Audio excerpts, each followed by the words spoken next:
Pernah nggak sih kamu memperhatikan satu pola yang hampir selalu sama dimanapun kamu berada? Di tongkrongan, di kantor, di grup WhatsApp keluarga, bahkan di kolom komentar media sosial. Selalu ada tipe orang yang paling ribut, paling cepat angkat suara, paling sigap memberi pendapat, meskipun kadang belum tentu diminta. Topiknya bisa apa aja, kerja, cinta, politik, agama, sampai cara hidup orang lain. Dan dia akan hadir sebagai komentator utama.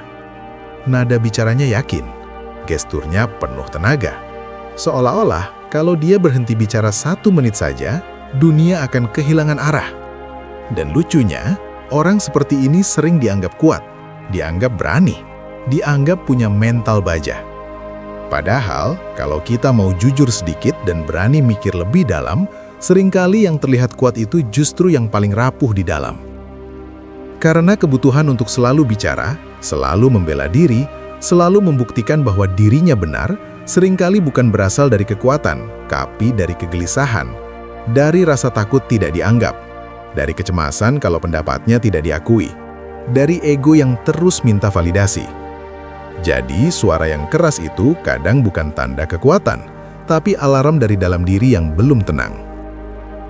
Sekarang, bandingkan dengan satu sosok lain yang hampir selalu ada, tapi sering tidak diperhatikan. Orang yang lebih banyak diam, duduk tenang, mendengarkan, tidak tergesa-gesa memotong pembicaraan, tidak sibuk menyiapkan balasan sebelum orang lain selesai bicara. Kadang hanya mengangguk, kadang tersenyum kecil, kadang terlihat seperti tidak peduli. Padahal, justru orang ini seringkali punya ketenangan yang berbeda. Ada aura stabil, ada kesan gak gampang goyah, dan ini bukan kebetulan. Orang yang sering diam bukan berarti tidak punya isi kepala. Justru sebaliknya, kepalanya terlalu penuh untuk dihamburkan ke semua situasi. Dia tahu bahwa tidak semua opini harus dikeluarkan, tidak semua pemikiran harus diumumkan, dan tidak semua perdebatan pantas dimasuki. Diam dalam konteks ini bukan kekosongan. Diam adalah pilihan sadar. Pilihan untuk tidak bereaksi secara impulsif, pilihan untuk tidak membiarkan emosi memegang kemudi, pilihan untuk mengamati dulu sebelum bertindak. Dan percayalah, ini jauh lebih sulit daripada sekedar bereaksi spontan.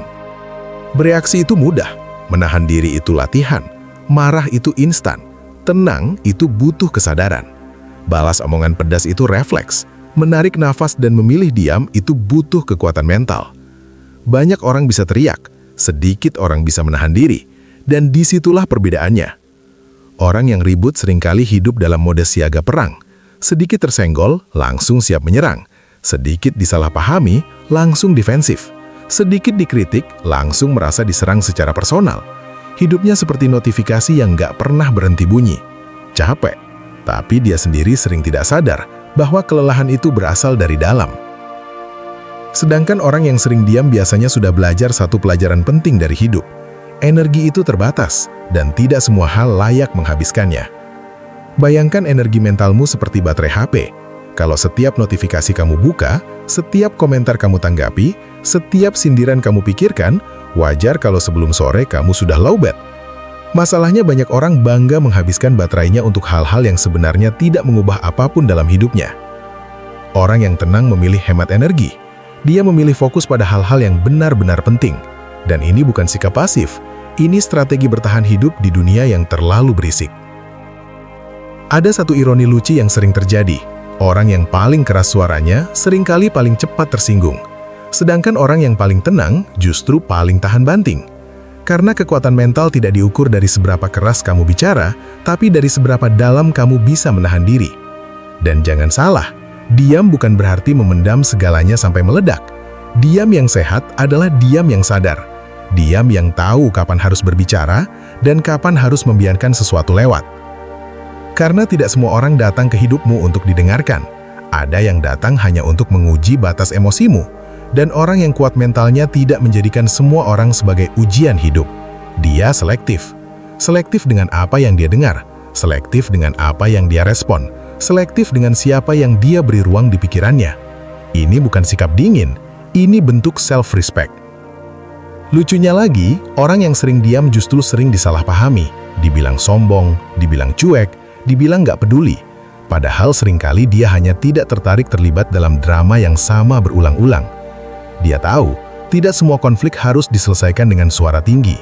Tidak semua perbedaan pendapat harus berujung debat. Dan tidak semua ketidaksetujuan adalah ancaman. Karena orang yang sudah cukup kuat mentalnya, tidak merasa identitasnya runtuh hanya karena pendapatnya berbeda.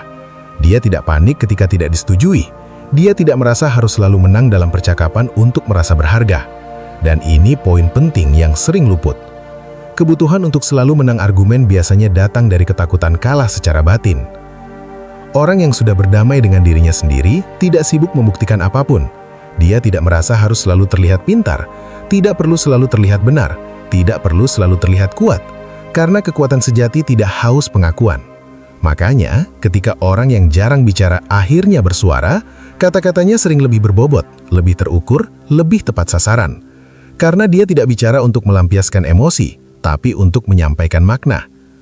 Satu kalimat dari orang seperti ini seringkali lebih menghentak daripada 10 menit teriakan orang lain. Karena kata-katanya lahir dari pengamatan, bukan reaksi. Dari kesadaran, bukan ego. Dan di titik ini, kita mulai sadar, kekuatan mental bukan tentang seberapa keras kamu bisa menghadapi dunia, tapi seberapa tenang kamu bisa berdiri di tengah kekacauan. Diam bukan berarti kalah. Diam seringkali berarti kamu tidak mau menyeret dirimu ke level yang tidak perlu. Dan di dunia yang terus mendorong kita untuk bereaksi cepat, berkomentar terus, dan selalu punya opini tentang segalanya, kemampuan untuk diam dengan sadar adalah bentuk kekuatan yang langka. Karena tidak semua orang sanggup hidup tanpa validasi. Tidak semua orang nyaman tidak didengar, dan tidak semua orang bisa tenang tanpa harus membuktikan diri. Kalau kamu termasuk orang yang sering diam, yang memilih tenang, yang lebih suka mengamati daripada bereaksi, jangan buru-buru meragukan dirimu sendiri. Bisa jadi kamu tidak lemah. Kamu hanya sudah sampai di tahap di mana ketenangan lebih berharga daripada keributan. Dan itu bukan kelemahan, itu tanda mental yang sudah ditempa. Ada satu momen dalam hidup yang hampir semua orang pernah alami, tapi jarang disadari maknanya. Momen ketika kamu disudutkan, dikritik, disalahpahami, atau dianggap remeh. Dan di saat seperti itu, dunia seakan menunggu satu hal darimu. Reaksi. Entah itu balasan cepat, nada suara yang meninggi, penjelasan panjang yang sebenarnya lebih mirip pembelaan, atau ekspresi wajah yang bilang, jangan kurang ajar ya. Refleks itu manusiawi. Kita dibesarkan dengan pola pikir bahwa kalau kita diam, berarti kita kalah. Kalau kita tidak membela diri, berarti kita lemah. Kalau kita tidak bersuara, berarti kita tidak punya harga diri. Padahal, kenyataannya sering justru kebalikannya. Diam bukan berarti tidak mampu. Diam seringkali berarti sudah mampu mengendalikan diri. Orang yang matang mentalnya tahu satu hal yang sangat sederhana tapi sulit dipraktekkan. Tidak semua hal perlu ditanggapi saat itu juga. Tidak semua kritik perlu dibalas. Tidak semua kesalahpahaman harus diluruskan di tempat. Dan tidak semua emosi harus langsung dikeluarkan. Karena emosi itu seperti air keruh. Kalau langsung diaduk-aduk, makin tidak kelihatan dasarnya. Tapi kalau didiamkan sebentar, dia akan mengendap sendiri. Dan dari situ, kita bisa melihat dengan lebih jernih. Orang yang sering diam biasanya sudah belajar dari pengalaman pahit. Dia pernah bereaksi berlebihan, pernah menyesal setelah bicara, pernah berkata sesuatu yang tidak bisa ditarik kembali, pernah merasa menang argumen, tapi kalah ketenangan. Dan dari situ dia belajar bahwa ketenangan jauh lebih mahal daripada kepuasan sesaat. Ada satu kesalahpahaman besar tentang orang yang pendiam, dianggap tidak peduli. Padahal, seringkali dia justru sangat peduli. Hanya saja dia peduli dengan cara yang lebih dewasa. Dia tidak menjadikan setiap masalah sebagai panggung emosi. Dia tidak menjadikan setiap konflik sebagai ajang pembuktian diri. Karena dia tahu, hidup ini bukan lomba siapa yang paling banyak bicara, tapi siapa yang paling bisa menjaga dirinya tetap utuh. Orang yang matang mentalnya paham bahwa ego itu licik. Ego suka menyamar sebagai keberanian.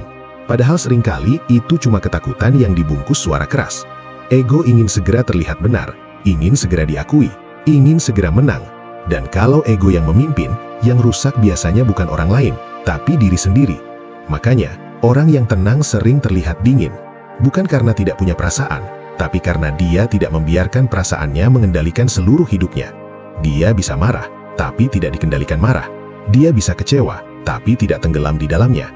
Dia bisa tersinggung, tapi tidak menjadikannya identitas. Dan ini bukan hasil sekali latihan. Ini hasil proses panjang. Menjadi tenang itu bukan bakat, itu skill. Skill yang dibangun dari kegagalan mengontrol diri, dari jatuh bangun memahami emosi, dari kesadaran bahwa setiap reaksi punya harga yang harus dibayar. Lucunya, orang yang paling tenang seringkali adalah orang yang sudah terlalu lelah ribut. Dia sudah capek berdebat dengan orang yang tidak mau mengerti, capek menjelaskan ke orang yang tidak mau mendengar, capek membela diri di hadapan orang yang sudah punya kesimpulan sendiri. Akhirnya dia memilih satu keputusan sederhana, menyimpan energi untuk hal yang benar-benar penting. Dan keputusan itu bukan menyerah, itu naik kelas. Karena orang yang kuat mentalnya tahu hidup ini tidak butuh semua penjelasan. Ada hal-hal yang akan tetap disalahpahami apapun yang kamu katakan. Dan menerima itu justru tanda kedewasaan. Ada juga satu hal yang menarik. Orang yang matang tidak takut terlihat diam. Dia tidak panik ketika tidak menjadi pusat perhatian. Dia tidak gelisah ketika suaranya tidak didengar. Karena harga dirinya tidak bergantung pada reaksi orang lain. Dia tahu siapa dirinya, dan itu cukup. Makanya, ketika dia berbicara, orang cenderung mendengarkan. Karena kata-katanya jarang tapi bermakna, tidak berisik tapi jelas, tidak emosional tapi tepat. Ini seperti perbedaan antara orang yang terus membunyikan klakson dan orang yang menunggu lampu hijau. Yang pertama berisik, yang kedua sampai tujuan dengan selamat. Dan di titik ini, kita mulai sadar, diam itu bukan lemah. Diam itu matang. Matang artinya kamu tidak lagi hidup dalam mode reaktif. Matang artinya kamu bisa memilih respon bukan dikendalikan refleks. Matang artinya kamu tidak membiarkan dunia luar menentukan keadaan batinmu. Dan ini yang sering luput dibicarakan. Ketenangan adalah bentuk spiritualitas paling praktis. Bukan soal meditasi berjam-jam atau kata-kata bijak yang rumit. Tapi soal bagaimana kamu menjaga ruang di dalam dirimu tetap tenang meski di luar ribut. Orang yang sering diam biasanya punya ruang batin yang lebih luas. Ruang untuk berpikir, ruang untuk memahami, ruang untuk memaafkan, bahkan ruang untuk menepaskan. Dan itu membuatnya lebih kuat, bukan lebih lemah. Jadi kalau kamu termasuk orang yang sering memilih diam, yang lebih suka menahan diri, yang kadang dianggap kurang berani atau kurang vokal, coba berhenti sebentar dan lihat dirimu dari sudut pandang yang lebih jujur. Bisa jadi kamu bukan kalah. Kamu cuma tidak mau ribut untuk hal-hal kecil. Bisa jadi kamu tidak takut. Kamu cuma tahu kedamaianmu terlalu berharga untuk dikorbankan. Karena pada akhirnya, orang yang benar-benar kuat bukan yang selalu berdiri paling depan, tapi yang tetap berdiri tegak tanpa harus berisik. Dan kalau kamu bisa tetap tenang di dunia yang suka memancing reaksi, itu tandanya kamu sudah melangkah lebih jauh dari kebanyakan orang. Bukan ke arah suara yang lebih keras, tapi ke arah batin yang lebih stabil. Dan itu adalah kekuatan yang tidak semua orang memiliki.